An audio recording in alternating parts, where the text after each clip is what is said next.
Pol science MED2 सतत विकास मुद्दे और चुनौतियाँ। इसका हम पेपर 2022 कर रहे थे मार्च का। क्वेश्चन नंबर 2 का फर्स्ट पार्ट, भूमंडलीकरण से क्या तात्पर्य है, इसके 3 मुख्य अंगों की सूची बनाओ। भूमंडलीकरण क्या होता है? Globalisation. What do you mean by globalisation? और इसके 3 जो मुख्य अंग है उसकी हमें टेबल बनानी। 3 मुख्य अंग कौन कौन से हैं इसके, वो बताना है। तो भूमंडलीकरण क्या होता है, मतलब ग्लोबलाइजेशन क्या है? विश्व में आर्थिक पारस्परिक संबंधों तथा निर्भरता में वृद्धि, भूमंडलीकरण बाजारों, मूल्यों व उत्पादन का उदय तथा प्रौद्योगिकी व विचारों के व्यापक विस्तार को भूमंडलीकरण की संज्ञा दी जाती है। ग्लोबलाइजेशन का मतलब क्या है कि एक देश से दूसरे देश के लोगों के बीच के आपसी संबंध और एक दूसरे के ऊपर डिपेंडेंस बढ़ती जा रही है। मतलब एक मटेरियल कहीं से इंपोर्ट होता है तो वहां से दूसरा मटेरियल एक्सपोर्ट होता है। एक कंट्री कहीं से कुछ इंपोर्ट करती है तो वहां पर कुछ दूसरी चीज को एक्सपोर्ट करते हैं, तो दोनों एक दूसरे पे डिपेंड हो जाते हैं। तो दैट इज ग्लोबलाइजेशन। उसको क्या होता है?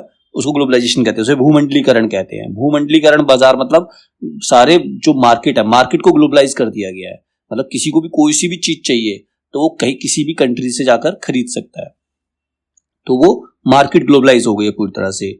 मूल्यों व उत्पादन का उदय, जो भी प्रोडक्शन हो रहा है, प्रोडक्शन किसी भी कंट्री में हो रहा हो तो उसकी जो सप्लाई है वो किसी और कंट्री में आराम से मिल जाती है। टेक्नोलॉजी एक्सचेंज कर रहे हैं हम एक दूसरे के साथ, एक कंट्री दूसरी कंट्री के साथ टेक्नोलॉजी भी एक्सचेंज कर रही है। तो ये सब सारी चीजें क्या हैं? इन सब चीजों का जब विस्तार होता है, जब ये सब चीजें एक्सपेंड करती हैं तो वो ग्लोबलाइजेशन कहलाता है, वो भूमंडलीकरण कहलाता है। तो भूमंडलीकरण के 3 अंग है, 3 पार्ट है इसके। कौन कौन से हैं? भूमंडलीकरण, प्रौद्योगिकी और नई रीतियों का विस्तार। सबसे पहला है मंडलीय प्रौद्योगिकी, मतलब जो होल कंट्री के अंदर, सारी कंट्रीज के अंदर जो टेक्नोलॉजी, प्रौद्योगिकी होती है टेक्नोलॉजी, जो टेक्नोलॉजी का विकास हो रहा है और जो नए नियम बनाए जा रहे हैं, नए कानून बनाए जा रहे हैं। तो पहला अंग क्या है? भूमंडलीय प्रौद्योगिकी और नई रीतियों का विकास। और दूसरा है भूमंडलीकरण बाजारों का उद्गम व व्यापारिक प्रतिबंधों के कम होने से व्यापारिक उन्नति। अब क्या होता है? भूमंडलीकरण बाजारों का उद्गम मतलब ये जो ग्लोबलाइजेशन है वो बढ़ रही है, उद्गम मतलब तेजी से आगे बढ़ रही है। और जो व्यापारिक प्रतिबंध थे, जो उनके ऊपर रेस्ट्रिक्शंस थी, मार्केट के ऊपर जो भी रेस्ट्रिक्शंस थी उनको कम कर दिया गया। लाइसेंसिंग वगैरह सारी चीजों को कम कर दिया गया। मतलब जो प्रतिबंध लगाए जाते थे, पहले बहुत ज्यादा प्रतिबंध होते थे, लोग एक दूसरे से डील नहीं कर पाते थे, उन चीजों को कम कर दिया गया, उन प्रतिबंधों को कम कर दिया गया। तो उससे क्या हो गया? जो बिजनेस है वो और ज्यादा डेवलप होने लगे, व्यापार और उन्नति करने लगा। तो ये दूसरा पार्ट है। तीसरा है वित्तीय उदारीकरण। वित्तीय मतलब फाइनेंशियल, मतलब कहीं से कोई भी लोन ले सकता है। हम इंटरनेशनल मार्केट से लोन उठा सकते हैं, इंटरनेशनल मार्केट पर अपने शेयर्स को बेच सकते हैं। तो वहां पर वित्तीय उदारीकरण व अपेक्षाकृत लागत रहित अंतरराष्ट्रीय वित्तीय सौदों से प्रत्यक्ष विदेशी नीति की अभिवृद्धि। मतलब जो बाहर से मार्केट से पैसा आ रहा है उसके ऊपर कम से कम लागत लगती है, मतलब कम से कम इंटरेस्ट देना पड़ता है। तो उससे क्या हुआ है? विदेशी निवेश जो है वो बढ़ने लगा है, मतलब जो फॉरेन इन्वेस्टमेंट है वो बढ़ने लगी है। फॉरेन इन्वेस्टमेंट बढ़ने से क्या हो गया? हम आसानी से व्यापार कर सकते हैं। अब इसके अंदर इसी को थोड़ा सा एक्सप्लेन किया। प्रत्यक्ष विदेशी निवेश। प्रत्यक्ष विदेशी निवेश क्या होता है? जो बाहर के लोग डायरेक्टली हमारे यहाँ इन्वेस्ट कर रहे हैं, दैट इज, उसको हम बोलते हैं प्रत्यक्ष विदेशी निवेश। ठीक है।